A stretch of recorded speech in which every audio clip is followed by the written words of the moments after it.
যেভাবে আমার বাবার দাড়িকে যেভাবে কাটা হয়েছে, আমি এই মোহাম্মদুল্লাহ বলতেছি তোদের 100 ইসকন সদস্যকে আমি জবাই করব। আমার বাবাকে তোরা যেভাবে বুকের ভিতরে এরকম নিরীহ মানুষটাকে লাথি মেরেছিস, তোদেরকে বলতেছি আমি তোদেরকে আমি জবাই করব। এই বাংলা দাঁড়িয়ে আমি বলতেছি মোদি, আমার বাবাকে তোরা যেভাবে উলঙ্গ করেছিস, আমি তোর ধুতি খুলবো, তোকে জবাই করব।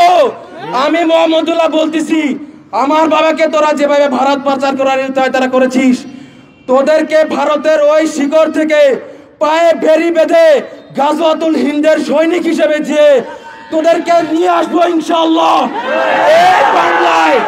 এই বাংলায় তোদেরকে জবাই করা হবে, এই বাংলায় তোদেরকে জবাই করা হবে ইনশাআল্লাহ তাআলা।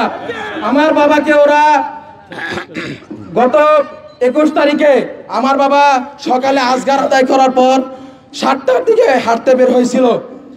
ওরা মাজুখান বাজার, গাজীপুরে মাজুখান সবাই ছিলেন, ওই মাজুখানে ওই জায়গায় 7টার দিকে কোনো দোকান খোলা থাকে না।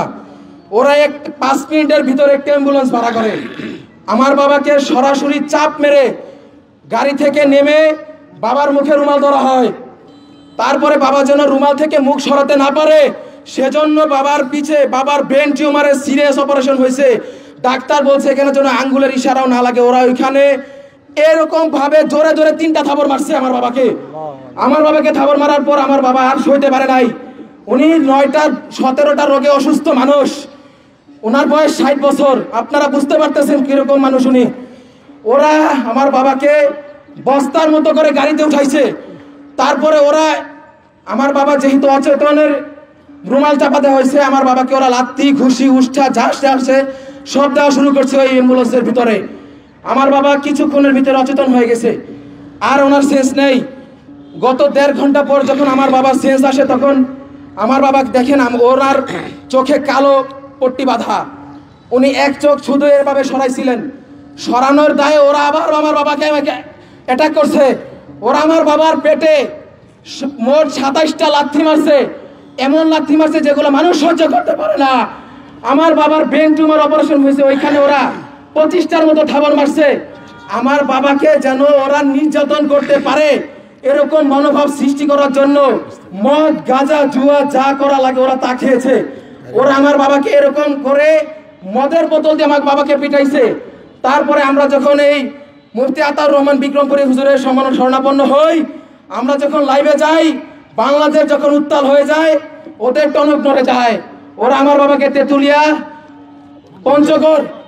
পঞ্চগড় হেলিপ্যাড নামক একটা জায়গায় উলঙ্গ অবস্থায় আমার বাবাকে শিকল